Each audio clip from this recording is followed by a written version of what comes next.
Hello दोस्तों, कैसे हैं आप लोग। Welcome to my YouTube channel Chem Gateway. तो आप लोगों ने पिछले क्लास में पढ़ा था मोल कॉन्सेप्ट के बहुत बेसिक टर्म के बारे में। वहां पे हम लोगों ने सीखा था नंबर और मोल के रिलेशन के बारे में। आज के क्लास में हम सीखने जा रहे हैं मोल और मास के रिलेशन के बारे में। और ये बहुत इंपॉर्टेंट हो जाता है, मान के चलिए बहुत बेसिक पार्ट है आपके मोल कॉन्सेप्ट का। तो अगर आपका बेसिक क्लियर नहीं है तो आप इस वीडियो को जरूर देखें, बहुत इंपॉर्टेंट हो जाता है आपके लिए ये। तो देखिए, स्टार्ट करते हैं हम कि मास रिलेटेड होता क्या है। तो पहले क्वेश्चन यही उठता है कि एटॉमिक मास क्या होता है। अब आप एक बार सीख गए ना कि एटॉमिक मास क्या होता है ना, तो फिर आपको कोई दिक्कत नहीं होगा। तो क्या लिखा है, it is the mass of one atom of a substance, it is expressed in MU. अब इस पूरे गाथा को मैं आपको बताने वाला हूं, बहुत ध्यान से आप लोग देखिएगा। मान लीजिए कि आपके पास एक एटम है, समथिंग लाइक दैट। ये आपके पास एक क्या है, एटम है। इस एटम में बताओ मुझे होगा क्या क्या। इसके अंदर यहाँ पे क्या होगा बोलो, न्यूक्लियस होगा। न्यूक्लियस में कौन होंगे, न्यूट्रॉन होंगे, प्लस कौन होंगे बोलो, प्रोटॉन होंगे। और बाहर में कौन होते हैं बोलो, इलेक्ट्रॉन होते हैं। क्या इस बात से मेरे एग्री करते हो। अब आपको कुछ बेसिक चीजें पता होना चाहिए कि हमारे पास जो कोई भी एलिमेंट होता है उसको रिप्रेजेंट कैसे करते हैं, जेड एक्स ए से। जेड क्या बताता है बताओ, जेड क्या बताता है आपका एटॉमिक नंबर। जेड आपका बताता है एटॉमिक नंबर। और ए यहाँ पे क्या बताता है आपका, मास नंबर बताता है, मास नंबर बताता है। क्या यहाँ तक क्लियर है। अब एक चीज और ध्यान रखिएगा, जो आपका जेड एटॉमिक नंबर होता है ये हमेशा हमेशा हमेशा नंबर ऑफ प्रोटॉन के बराबर होता है। किसके बराबर होता है बोलो, नंबर ऑफ प्रोटॉन के बराबर होता है। लेकिन ध्यान दीजिएगा, अगर अगर इस पे कोई चार्ज नहीं है, जो भी ये एलिमेंट एक्स है इस पे कोई चार्ज नहीं है, न्यूट्रल है, तो that is also equal to number of proton equal to क्या होता है, नंबर ऑफ इलेक्ट्रॉन होता है। कंडीशन अप्लाइड, ये कब होगा, जब उस पे कोई भी चार्ज ना हो, वो न्यूट्रल हो, तो number of proton equal to बोल सकते हैं नंबर ऑफ इलेक्ट्रॉन। अब मास नंबर क्या होता है, ये होता है नंबर ऑफ क्या होता है बोलो, प्रोटॉन प्लस नंबर ऑफ क्या होता है, number of neutron. Number of proton plus number of neutron. Clear. तो जो ए होता है, ए बताता है number of proton plus number of neutron को बताता है। तो देखिएगा, ध्यान दीजिएगा, अगर हमको पता है कि neutron plus proton equal to A होता है, तो नंबर ऑफ न्यूट्रॉन कितना आ जाएगा बोलो, ए माइनस नंबर ऑफ क्या, प्रोटॉन आ जाएगा। और नंबर ऑफ प्रोटॉन किसके बराबर है, आपने देखा कि नंबर ऑफ प्रोटॉन किसके बराबर है, जेड के बराबर है, क्योंकि यहाँ पे लिखा हुआ है। तो हमारे पास बोल सकते हैं नंबर ऑफ न्यूट्रॉन कितना हो जाएगा, ए माइनस जेड हो जाएगा। मास नंबर माइनस क्या हो जाएगा, एटॉमिक नंबर। ए माइनस जेड कर दोगे तो क्या आ जाएगा, नंबर ऑफ न्यूट्रॉन आ जाएगा। और अगर आपने क्या बता दिया, जेड बता दिया, तो नंबर ऑफ प्रोटॉन आ जाएगा। ए बता दिया तो प्रोटॉन प्लस न्यूट्रॉन दोनों आ जाएगा। अगर इस पे कोई चार्ज नहीं है तो नंबर ऑफ क्या आ जाएगा बोलो, जो आपका जेड है, नंबर ऑफ इलेक्ट्रॉन आ जाएगा। आई होप आपको यहां तक कोई दिक्कत नहीं होगा। अब मान के चलते हैं कि ये हमारे पास जो एलिमेंट है, कोई भी एलिमेंट ले लो एक्स वाई जेड। मैं मान लेता हूं कि हमारे पास यहाँ पे ये एलिमेंट जेड एक्स ए है, कोई भी एलिमेंट है।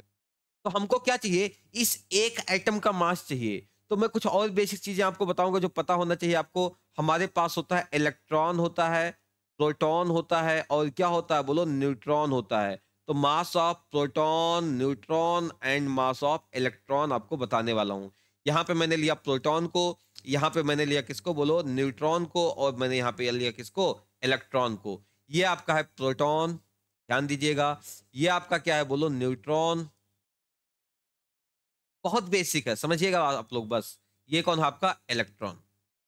तो मास ऑफ जो प्रोटॉन होता है दैट इज इक्वल टू कितना होता है बोलो, 1.672 into 10⁻⁻27 kilogram. Mass of neutron कितना होता है, ध्यान दीजिएगा, 1.674 इंटू 10⁻⁻27 किलोग्राम। और मास ऑफ इलेक्ट्रॉन कितना होता है, 1.67 इंटू 10⁻⁻31 किलोग्राम। अगर आप इसको ग्राम में लिखना चाहो तो जस्ट क्या चेंज करना है, इसको चेंज कर देना है किसमें, 10⁻⁻24 ग्राम में। ये कितना हो जाएगा, 10⁻⁻24 ग्राम। और ये कितना हो जाएगा, 10⁻⁻28 ग्राम। आई होप आपको यहां तक सारी चीजें बहुत अच्छे से दिखाई दी होंगी। ये आपको यहां तक क्लियर होगा। अब और कुछ चीजें बताते हैं आपको, देखिएगा, ध्यान दीजिएगा। जो मास ऑफ प्रोटॉन है, जो मास ऑफ प्रोटॉन और मास ऑफ न्यूट्रॉन है, they are near about same.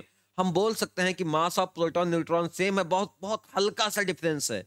तो बोल सकते हैं mass of neutron is greater than equal to क्या है, मास ऑफ प्रोटॉन। लगभग दोनों क्या है बोलो, सेम है। बट अगर हम बात करें, हम प्रोटॉन और इलेक्ट्रॉन के मास का कंपेयर करें, तो देखो यहाँ पे बहुत ज्यादा डिफरेंस दिख रहा है। मैं उस डिफरेंस को लिख देता हूं। जो मास ऑफ प्रोटॉन होता है वो ज्यादा होता है, कितना, 1837 time of mass of electron. मतलब मास ऑफ इलेक्ट्रॉन में 1837 मल्टीप्लाई करोगे तो मास ऑफ प्रोटॉन आएगा। क्या ये बेसिक आपको यहां तक क्लियर हुआ? अब चलते हैं जो फंडामेंटल, जो हमको काम करना है हम उस पर चलते हैं। हमको इस एटम का मास चाहिए। मैं आपको एक छोटा सा हिंट देता हूं कि मेरे पास एक छोटा सा बॉक्स है। देख लीजिए, इस बॉक्स है। इस बॉक्स में हमारे पास कुछ छोटे छोटे बॉल हैं, 3 4, और कुछ बड़े बॉल हैं, 3 बड़े बॉल हैं। तो मान लो इसका मास हमारे पास 1 ग्राम है छोटे बॉल का, इसका मास है 2 ग्राम। हमको इस टोटल बॉक्स का मास चाहिए जो कि बॉल की वजह से है। तो बताओ टोटल मास कितना हो जाएगा, 1 ग्राम इंटू छोटे छोटे बॉल कितने हैं बोलो, 4, प्लस क्या कर दोगे बोलो, इसका मास कितना है, 2 ग्राम, और ये कितने बॉल हैं बोलो, हमारे पास 3। तो इसके हिसाब से कर लोगे तो इसका मास आ जाएगा।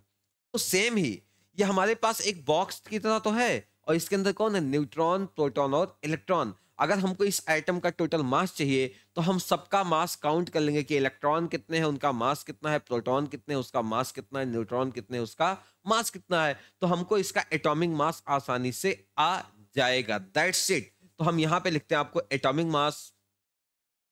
ऐसे करोगे, ध्यान से देखते जाना आप लोग। एटॉमिक मास इक्वल टू क्या हो जाएगा, एटॉमिक मास इक्वल टू क्या हो जाएगा, मुझे बताओ फटाफट। तो हम क्या करेंगे, सबके मास को ऐड कर लेंगे। क्या हो जाएगा, मास of proton, mass of proton total, यहां लिख लो टोटल मास ऑफ प्रोटॉन। क्या लिखेंगे हम, total mass of proton, plus क्या लिखेंगे बोलो, मास ऑफ न्यूट्रॉन, प्लस उसके साथ क्या लिखेंगे, प्लस मास ऑफ क्या हो जाएगा हमारे पास, इलेक्ट्रॉन हो जाएगा। आई होप सारी चीजें आपको यहां तक समझ में आ गई होगी कि कैसे मैंने आपको बताया कि एटॉमिक मास इक्वल टू क्या हो जाएगा, total mass of proton plus total mass of neutron plus total mass of electron.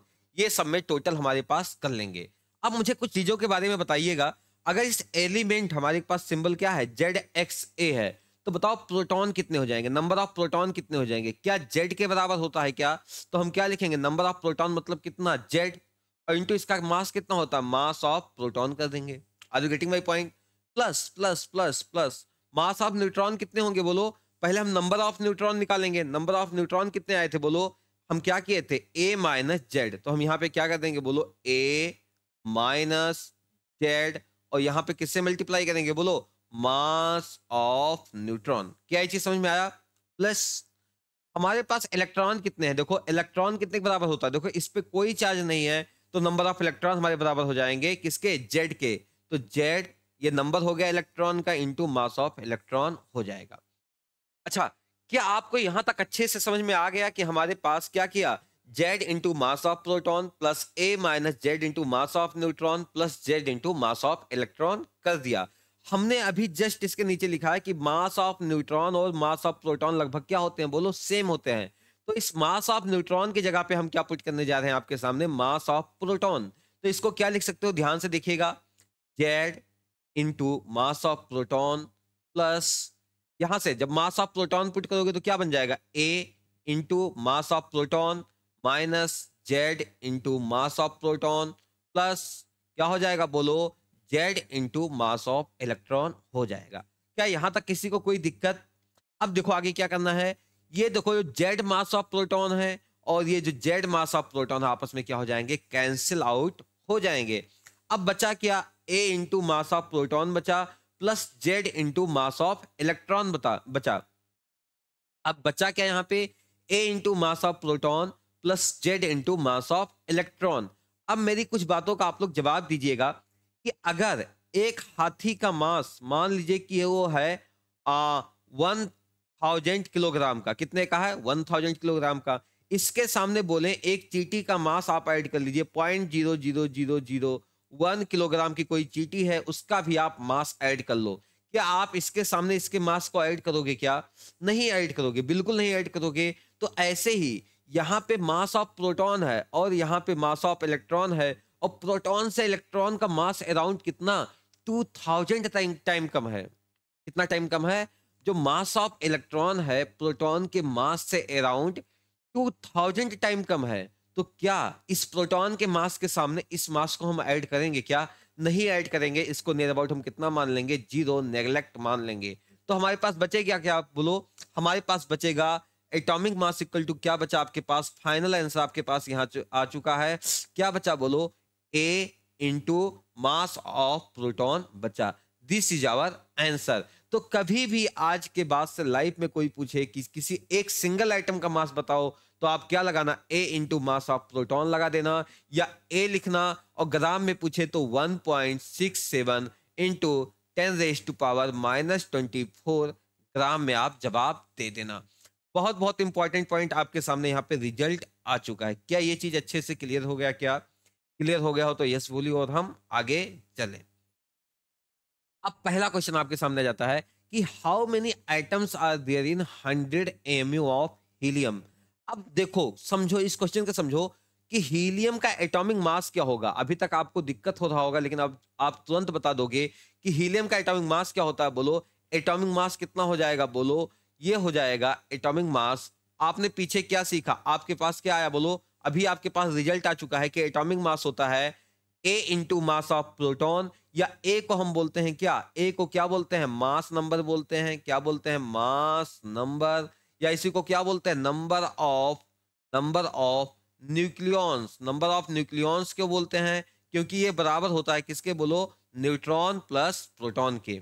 ठीक, तो ये आप इतनी सारी चीजें लिख सकते हो। तो आप चेक करना यहाँ पे, इसका ए का वैल्यू कितना है, 4, तो एटॉमिक मास हो जाएगा कितना, 4 into mass of proton. Are you getting my point, कितना हो जाएगा, 4 इंटू मास ऑफ प्रोटॉन।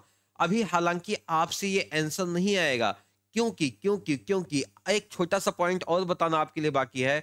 हमारे पास ध्यान दीजिएगा, हमारे पास एक टर्म होता है कि एटॉमिक मास यूनिट। क्या होता है हमारे पास, टर्म होता है एटॉमिक मास यूनिट। एक बार इसको समझ लीजिए, फिर सारा कहानी आपको समझा देंगे। देखो, the atomic mass unit is equal to, ये होता कितना है, 1/12 mass of one atom of carbon 12 isotopes. मतलब क्या होता है कि हमारे पास किसी का एटॉमिक मास यूनिट पूछे आज के बाद, तो क्या करना, 1/12 कर देना, इंटू किससे मल्टीप्लाई कर देना, mass of C12। Mass of C12 क्या होता है, 6C12, ये इसका मास बोल रहा है।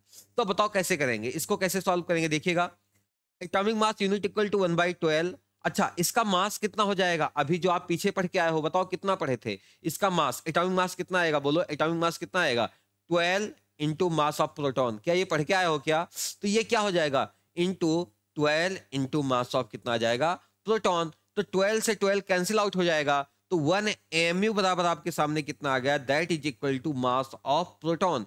क्या अच्छा लगा आपको ये सुन के कि एक AMU कुछ नहीं होता, it is also equal to कितना, mass of proton 1.67 into 10⁻⁻24 gram. क्या आपको बहुत प्यारा कॉन्सेप्ट समझ में आया, क्या ये चीज आपको क्लियर हो गया। अब चलते हैं पीछे, और कुछ चीजों को आपको बताते हैं, देखिएगा। तो इसका मतलब अब एटॉमिक मास को आप लोग और एक चीज लिख सकते हो, ए, और बगल में क्या लिख सकते हो, मास ऑफ प्रोटॉन के जगह पे लिख सकते हो AMU। तो यही तो मैं बताना चाहता था कि हम किसी भी एटॉमिक मास को किसी में रिप्रेजेंट करते हैं, बोलो AMU में, तो ये कितना हो जाएगा, A.AMU। Clear clear clear. आओ आगे बढ़ते हैं। अब आपके सामने हम अगला क्वेश्चन पे आ जाते हैं, जो आपके सामने क्वेश्चन था, how many items are there in 100 MU of helium. पहले हीलियम का मास बताओ।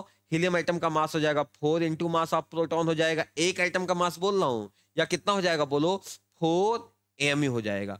एक चीज बताओ, एक आइटम का मास 4 AMU है, तो बताओ कितने आइटम रहे होंगे, तो इतना हो जाएगा। बोलो आप डिवाइड कर दो n निकालने के लिए, 100 बाई कितना कर दो, बोलो 4। AMU से AMU आपका कैंसिल आउट हो जाएगा, और बताओ यहाँ पे बचेगा क्या, ये बचेगा हमारे पास 25। कितने आइटम आ जाएंगे आपके पास, बोलो 25। चेक करिए कहाँ पे आपका ऑप्शन मैच कर रहा, फोर्थ ऑप्शन इज मैचिंग। क्या ये चीज समझ में आ गया अच्छे से। चलिए हम आगे बढ़ते हैं। अगला पॉइंट आता है रिलेटिव एटॉमिक मास। ये क्या होता है, देखिएगा। अगर हम रिलेटिव एटॉमिक मास की बात करें, तो मास ऑफ एन एलिमेंट और डिवाइडेड बाई, जब हम हाइड्रोजन स्केल के रिस्पेक्ट में लेंगे तो मास ऑफ वन हाइड्रोजन एटम। अगर हम ऑक्सीजन के लेंगे तो देखो हमेशा 1 से ही यहाँ डिवाइड करना, 1 से ही डिवाइड करना है। तो ऑक्सीजन के केस में कितना मास आ जाएगा, बोलो ये होता है 16 MU होता है इसका मास ऑक्सीजन का, तो डिवाइड बाई कितना कर दो 16, तो 1 MU हो गया। Are you getting my point? तो यहाँ पे इस टर्म में लिखना, आप किसी के रिस्पेक्ट में भी बता सकते हो। जैसे कार्बन के रिस्पेक्ट में बताना हो तो नीचे कितना होना चाहिए बोलो, 1 ही होना चाहिए। तो मास कितना होता है इसका, 12 mu होता है। कितना होता है बोलो, 12 mu होता है। तो डिवाइड बाई कितना कर देंगे, 12। तो क्या होता है, किसी भी एलिमेंट का mass in respect of carbon 12 के 12th part, are you getting my point, 12th part बोलेंगे। जैसे ऑक्सीजन स्केल पे बात करेंगे तो क्या बोलेंगे, mass of any element in respect of oxygen atom, लेकिन उसका कौन सा पार्ट बोलो, 1/16 पार्ट, क्योंकि हमेशा आपको इसी के रिस्पेक्ट में बताना है, 1 mu के रिस्पेक्ट में ही बताना है। Is this clear everyone? तो ये कितना हो जाएगा बोलो, रिलेटिव एटॉमिक मास यहां से हमने सॉल्व कर रहे हो, कितना हो जाएगा। मान लो कोई एलिमेंट है ZXA, तो ऊपर इसका मास कितना हो जाएगा, A इंटू कितना बोल दे बोलो, A into mass of proton बोल सकते हैं, डिवाइड बाई 1/12। और कार्बन 12 का मास कितना होता है, 12 इंटू कितना हो जाएगा, मास ऑफ प्रोटॉन। 12 से 12 कैंसिल आउट हो गया यहाँ पे, और मास ऑफ प्रोटॉन से मास ऑफ प्रोटॉन कैंसिल आउट हो गया। तो रिलेटिव एटॉमिक मास क्या बचा बोलो, ये बचा आपके पास A, केवल क्या बचा आपके पास A। Are you getting my point? अब मैं कुछ क्वेश्चन लेता हूं छोटे छोटे यहाँ पे। अगर आपके पास कार्बन 12 लिखा है, कार्बन 12 लिखा हुआ है, 3Li7 लिखा है, मुझे जल्दी से जवाब देना। अगर इसका एटॉमिक मास कोई पूछे आपसे, क्या पूछे कोई, एटॉमिक मास, तो बताओ इसका एटॉमिक मास कितना आ जाएगा, फटाफट जवाब दो। इसका एटॉमिक मास कितना आ जाएगा और इसका रिलेटिव एटॉमिक मास कितना आ जाएगा, दोनों चीज आपको यहाँ पे बताना है। कितना कितना आएगा बोलो, ये कितना आ जाएगा, ये आपका पास आ जाएगा 12 AMU, आया ना, या 12 इंटू क्या लिख दोगे, मास ऑफ प्रोटॉन, और ये कितना आएगा, केवल 12 आएगा। ये 3Li7 के लिए कितना आ जाएगा, 7 AMU, या 7 into mass of proton put कर देना, और ये कितना आ जाएगा, केवल और केवल कितना आ जाएगा, 7। आई होप आपको यहां तक सारी चीजें अच्छे से क्लियर हो गई होंगी, किसी को कोई दिक्कत नहीं होगा। चलिए हम आगे बढ़ते हैं। अब एक्चुअल मास क्या होता है, एक्चुअल मास कुछ नहीं होता। जैसे आपको ऑक्सीजन का एक्चुअल मास निकालना है, तो ऑक्सीजन एटम का मास कितना हो जाता है बोलो, 16 AMU इंटू कितना हो जाता है, बोल सकते हैं 16 इंटू मास ऑफ प्रोटॉन बोल सकते हैं। बस इस प्रोटॉन का मास का वैल्यू पुट कर दो, 16 इंटू 1.67 इंटू 10⁻⁻24 ग्राम। इसी को सॉल्व कर लो, जो मास आएगा उसी को बोल देना। ये इसका एक्चुअल मास है, किस में बोलो, ग्राम में, इंटू 10⁻⁻24 ग्राम। अब एग्जामिनर कभी कभी गेम खेल जाता है आपके साथ, बताओ कैसे खेलता है। अगर वो बोल दे कि किसी हमारे पास आइटम का मास इतना दे दे, किसी आइटम का मास आपको इतना दे दे कि एटॉमिक मास इतना है या एक्चुअल मास इतना है, बताओ वो हमारे पास एलिमेंट कौन सा है, कैसे निकालोगे। तो आप क्या करना ना, हमेशा इसको क्या करना, इसको A लिखना, A into mass of proton के बराबर कर देना। अब इससे जैसे इसको मास ऑफ प्रोटॉन से डिवाइड करोगे ना, तो A का वैल्यू आपके पास आ जाएगा कितना, 16। सीधा आप बता दोगे कि आप तो कौन हो, ऑक्सीजन हो। आई होप आपको यहां तक सारी चीजें समझ में आ गई होंगी। चलिए अब आपके सामने क्वेश्चन आ गया है, find the relative atomic mass of oxygen atom and its atomic mass. कैसे निकालोगे बोलो, बताओ रिलेटिव एटॉमिक मास कितना हो जाएगा ऑक्सीजन का, 8O16 होता है, तो रिलेटिव एटॉमिक मास कितना हो जाएगा, RAM कितना हो जाएगा बोलो, ये हो जाएगा 16। और क्या पूछा है, एटॉमिक मास पूछा है, तो एटॉमिक मास कितना हो जाएगा, 16 AMU हो जाएगा, या 16 इंटू मास ऑफ प्रोटॉन हो जाएगा, या 16 इंटू 1.67 इंटू 10⁻⁻24 ग्राम हो जाएगा। क्या यहाँ तक किसी को कोई दिक्कत, एकदम अच्छे से समझ में आ गया क्या, किसी को कोई समस्या हो तो बताइए। यहाँ तक क्लियर सारी चीजें। दोस्तों मैं आशा करता हूं कि आपको atomic mass unit, relative atomic mass और एटॉमिक मास समझ में आ गया होगा कि इसमें डिफरेंस क्या होता है। फिर से मैं एक बार फटाफट आपको रिवाइज करा देता हूं, ध्यान से आप लोग देखते रहिएगा। देखिएगा, अगर हम बात करें जैसे 8O16 आ गया आपके सामने, तो इसके एटॉमिक मास क्या हो जाएगा, एटॉमिक मास पहले बताइए फटाफट क्या हो जाएगा बोलो, 16 AMU हो जाएगा, या 16 इंटू क्या हो जाएगा बोलो, मास ऑफ प्रोटॉन हो जाएगा, या 16 आ जाएगा इंटू 1.67 इंटू 10⁻⁻24 ग्राम हो जाएगा। क्या ये चीज समझ में आया कि नहीं, इतना आपका ग्राम हो जाएगा। लेकिन कभी आपसे पूछे रिलेटिव एटॉमिक मास, तो कुछ मत बोलना, आंख मूंद के लिख देना कितना, 16 बोल देना। और कभी पूछे एटॉमिक मास यूनिट क्या होता है, तो क्या होता है बोलो, ये मास ऑफ प्रोटॉन के बराबर ही होता है। ये तो आपको पता होगा ही, क्योंकि इसका डिफिनेशन ही क्या था, 1/12 इंटू मास ऑफ, इसका मास ऑफ C12, और कितना हो जाएगा बोलो, 1/12 इंटू मास ऑफ C12 कितना हो जाएगा बोलो, ये हो जाएगा हमारे पास 12 इंटू मास ऑफ प्रोटॉन। तो 12 से 12 कैंसिल आउट हो गया, तब क्या बचा, MU बराबर मास ऑफ प्रोटॉन। अब बहुत इंपॉर्टेंट पॉइंट आ गया, ये मान के चलिए सबसे इंपॉर्टेंट है, ये जो पढ़ा आपने इन सबसे इंपॉर्टेंट यही है। और ये आपको आना चाहिए। बच्चा बहुत कंफ्यूज होता है इन चीजों को लेके। बच्चा कंफ्यूज कहाँ पे होता है, ध्यान दीजिएगा। एक तो इसमें कंफ्यूज होता है एटॉमिक मास में और ग्राम एटॉमिक मास में। तो आज मैं इस कंफ्यूजन को आपका दूर करने जा रहा हूं, ठीक है। ध्यान से देखिएगा। ग्राम एटॉमिक मास का मतलब क्या होता है, मैंने शुरुआत में ही बताया था, पिछले वीडियो में बताया था कि कहीं पे आपको मिले ग्राम एटॉमिक मास या फिर ग्राम एटम्स, ग्राम आयन या ग्राम मॉलिक्यूल, तो उसको समझ लेना 1 मोल। तो ये बात कर रहा है मास ऑफ कितना, बोलो मास ऑफ कितना, मास ऑफ 1 मोल एटम। क्या ये चीज समझ में आया क्या? एक एटम नहीं, 1 मोल एटम की बात कर रहा है। और 1 मोल तो बहुत बड़ा नंबर होता है। तो आओ देखते हैं कैसे सॉल्व करेंगे। तो चलिए सॉल्व करते हैं। तो 1 मोल एटम के लिए मास, तो मान लीजिए कोई एलिमेंट है क्या, ZXA। तो बताओ इसका 1 मोल का मास कितना होगा। पहले इसका एटॉमिक मास बताओ फटाफट हमको। एटॉमिक मास कितना आ जाएगा, आपने निकालना सीख लिया, बताओ कितना आ जाएगा, बोलो। ये आ जाएगा A into mass of proton. बोल सकते हैं क्या, A इंटू 1.67 इंटू 10⁻⁻24 ग्राम।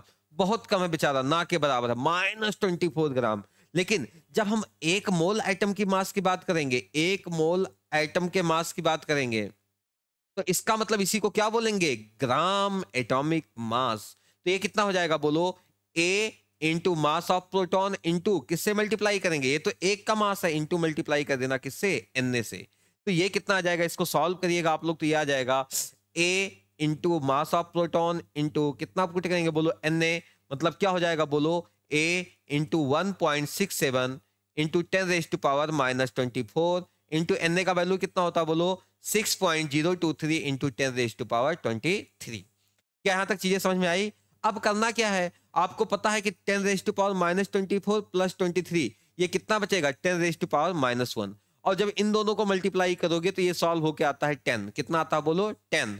अब बताओ ये क्या आएगा, सॉल्व करिएगा तो ये आएगा A इंटू 10 इंटू 10⁻1 ग्राम, इतना आ जाएगा।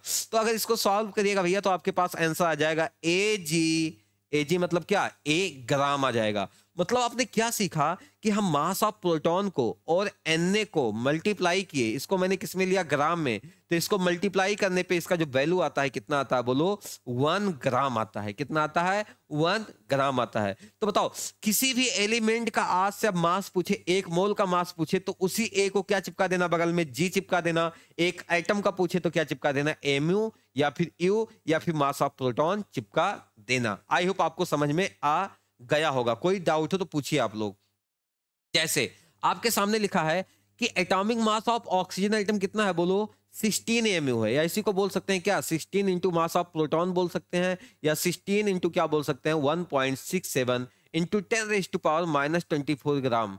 बहुत छोटू सा आ रहा है। लेकिन जब 1 मोल की बात करेंगे, ग्राम एटॉमिक मास की बात करेंगे, तो इसमें हमको किससे मल्टीप्लाई करना पड़ेगा, Na से मल्टीप्लाई करना पड़ेगा। एंड हमने याद कर लिया कि इसको मल्टीप्लाई करने पे ये तो 1 ग्राम ही आता है। तो आंसर कितना आ जाएगा, बोलो 16 ग्राम आ जाएगा।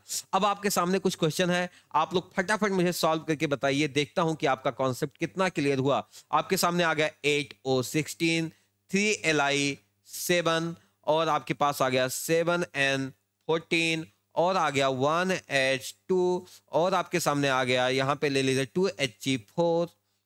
Okay, potassium 19K39। सबके बारे में आपको बताना, इन सबके बारे में बताना आपको। पहला बताना है एटॉमिक मास कितना होगा, और दूसरा बताना है आपको एटॉमिक मास बताना है, एटॉमिक मास इन ग्राम, और अगला बताना है आपको gram atomic mass, gram atomic mass, gram atomic mass, या इसी को मोलर मास भी बोल सकते हो, मोलर एटॉमिक मास भी बोल सकते हो। क्यों? क्योंकि ये हमारे पास 1 मोल का मास है, मोलर एटॉमिक मास। ठीक, और कुछ बताना चाहते हो क्या? अगर और कुछ बताने का मन कर रहा हो तो आप लोग जानते हो क्या बता देना, यहाँ पे बता देना रिलेटिव एटॉमिक मास भी बता देना। चलिए फटाफट सॉल्व करिए, बताइए कितना कितना आएगा। इसका कितना आ जाएगा, 16 AMU। क्या आ जाएगा, 16 AMU, या 16 मास ऑफ प्रोटॉन भी लिख सकते हो। इसका कितना आएगा, 7 AMU। इसका कितना आ जाएगा, बोलो 14 AMU। बहुत छोटू सा है। AMU का वैल्यू याद कर लिया आपने, मास ऑफ प्रोटॉन 1.67 10⁻⁻24 ग्राम। इसका कितना आ जाएगा, 2 AMU। इसका कितना आ जाएगा, 4 AMU। Are you getting my point? इसका कितना आ जाएगा, 39 AMU। बहुत कम है। अब इसी को हम ग्राम में लिखना चाहें तो लिख सकते हैं, क्या लिख सकते हैं, 16 इंटू 1.67 इंटू 10⁻⁻24 ग्राम। अगर इसको सॉल्व कर दोगे तो वही इसका क्या कहलाएगा, एक्चुअल मास। ये कितना आ जाएगा, 7 into 1.67 into 10⁻⁻24 gram, 14 into this, और ये कितना हो जाएगा 2 इंटू दिस, और ये हो जाएगा 4 इंटू दिस, और ये कितना हो जाएगा 39 इंटू। ये जो एक आइटम का मास बहुत कम आता है, देखो ये बहुत कम वैल्यू है, लेकिन जब ग्राम एटॉमिक मास की बात करोगे, मोलर एटॉमिक मास की बात करोगे, तो आपको कुछ नहीं करना, बस 16 ग्राम लिख देना, 7 ग्राम लिख देना, 14 ग्राम लिख देना, 2 ग्राम लिख देना, 4 ग्राम लिख देना, और 39 ग्राम लिख देना। तो हाँ, यहाँ तक समझ में आ गया होगा। तो आई होप आपको यहां तक समझ में आ गया होगा। अब रिलेटिव एटॉमिक मास की बात करें तो क्या लिख देना, केवल 16, 7, 14, 2, 4, 39। Are you getting my point. ये हमारे पास क्या होता है, बोलो ए जी होता है, यहाँ पे केवल क्या होता है, ए होता है। तो आई होप सारी चीजें आपको यहाँ तक बहुत अच्छे से समझ में आ गई होंगी। आप लोग जरूर कमेंट करके बताइएगा वीडियो आपको कैसा लगा, क्या ये आपके लिए हेल्पफुल रहा। और हाँ दोस्तों, अभी तक इस चैनल को आप लोगों ने सब्सक्राइब नहीं किया है तो please do like share and subscribe, और अपने दोस्तों के साथ जरूर शेयर करें, और वीडियो पे लाइक कमेंट करते रहें। इस वीडियो को देखने के लिए आपको बहुत बहुत धन्यवाद। Thank you so much.